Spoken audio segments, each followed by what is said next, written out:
Estas eran las declaraciones de los candidatos presidenciales después de lo sucedido en Iowa. Quiero dar la bienvenida al internacionalista Mauricio Flores Morris, PhD en Psicología de la Universidad de Maryland, College Park, con especialización en Psicología y Teoría Sociológica y una maestría en Ciencia Política de American University en Washington. Bienvenido, profesor. Un gusto. Profesor, bienvenido.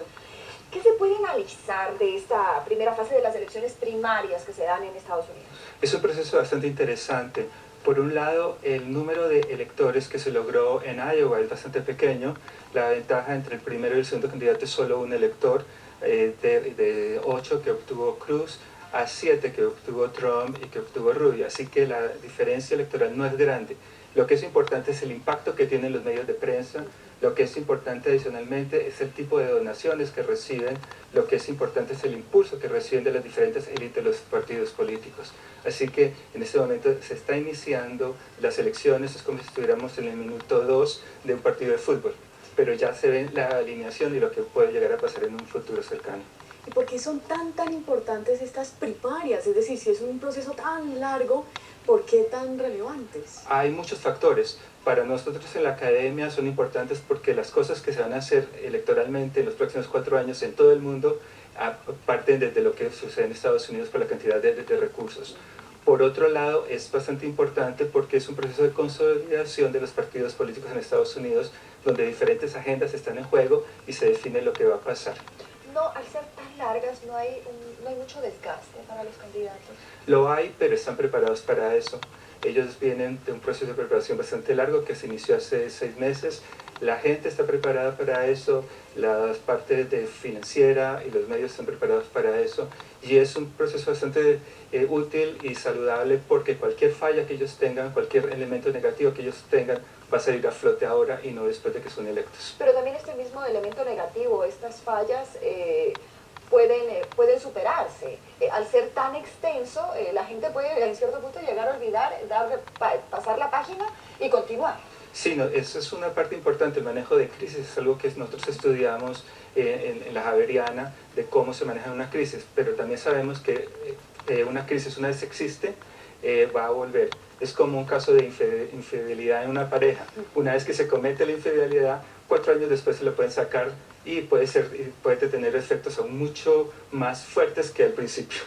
Una pregunta del público, profesor. Este sistema tan complejo en Estados Unidos, ¿por qué no se cambia? Es decir, ¿por qué no es más directa esa votación del presidente de Estados Unidos? La respuesta es muy fácil, es porque funciona, porque a la gente le gusta y porque genera muchas posibilidades para que pequeños grupos estén representados y sean incorporados a la agenda política nacional. ¿Por qué arranca en Iowa? ¿Por qué arranca en Iowa y por qué se dice que esto tiene su coletazo? Lo que pasa en Iowa es una marca de lo que irá pasando en los siguientes estados. Yo creo que no, yo creo que lo que pasa en Iowa no es tan representativo de otros estados porque Iowa es un estado muy particular, hay elementos conservadores que fuerzan a que el Partido Republicano elija a un candidato muy conservador y elementos muy liberales que fuerzan que, por ejemplo, Sanders haya hecho una excelente elección que posiblemente no va a hacer lo mismo cuando vaya al sur. Así que Iowa es importante porque es la primera elección, pero creo que lo que pasa en Iowa, fuera de marcar una agenda en los medios, fuera de generar algún ingreso económico para los candidatos chiquitos, no va a ser tan significativo como lo que vamos a ver en el Super Tuesday, por ejemplo. ¿Cuáles fueron las grandes sorpresas para ustedes de lo ocurrido en Iowa? Los grandes ganadores y quién el gran perdedor o la gran perdedora.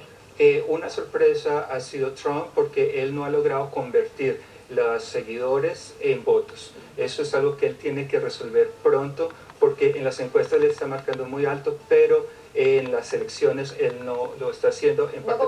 No concreta y en parte eso se debe a que no tiene una organización de base fuerte que saque a la gente que va a sus reuniones y los lleva a votar el día de las elecciones. Esa ha sido una de las grandes sorpresas, esperamos que lo lograra, pero no lo ha logrado. Profesor, una pregunta. Son 538 electores los que finalmente escogen al presidente de Estados Unidos. Pero ya se sabría o no, explíquenos por favor, cada uno de esos electores ya por quién va, ¿no? O sea, ¿no se sabe ya el resultado? Lo primero son las convenciones. Las convenciones van a suceder a finales de julio. y cada partido tiene determinado número de electores en las convenciones.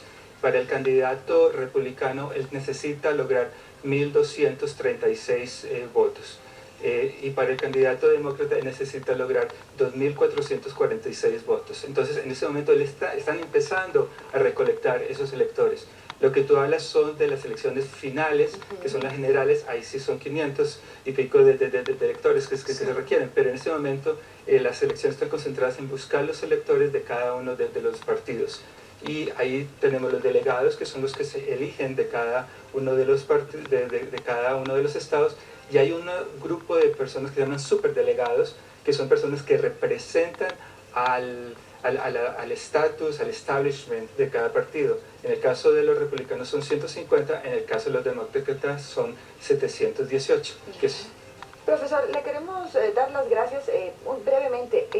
El escoger delegados, superdelegados, hace que el sistema sea mucho más democrático que el que nosotros vamos y tenemos y todos nos acercamos a las urnas y depositamos nuestro voto. Los delegados son representantes de los votantes, entonces son bastante democráticos. Los superdelegados son representantes del establishment, de la gente que maneja el partido, y eso genera estabilidad en el sistema. Así que ambos elementos hacen que el sistema sea muy efectivo.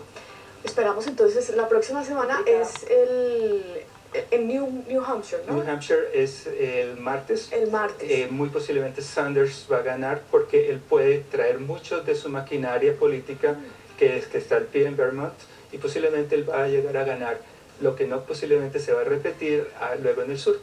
Uy, qué complejo, ¿no? Uy, sí, qué bastante. complejo, pero mire, dentro de muchos candidatos el voto latino quizás como en todas las elecciones ha sido importante, pero esta va a ser radical, ¿no? Esta va a ser muy importante el voto latino. Claro, el voto latino en las anteriores elecciones presidenciales fue del 9.5%, ahora va a subir al 11% y va a ser importante. Por eso yo creo que los republicanos van a elegir en su tiquete a un candidato latino y posiblemente vamos a tener a un presidente o vicepresidente latino.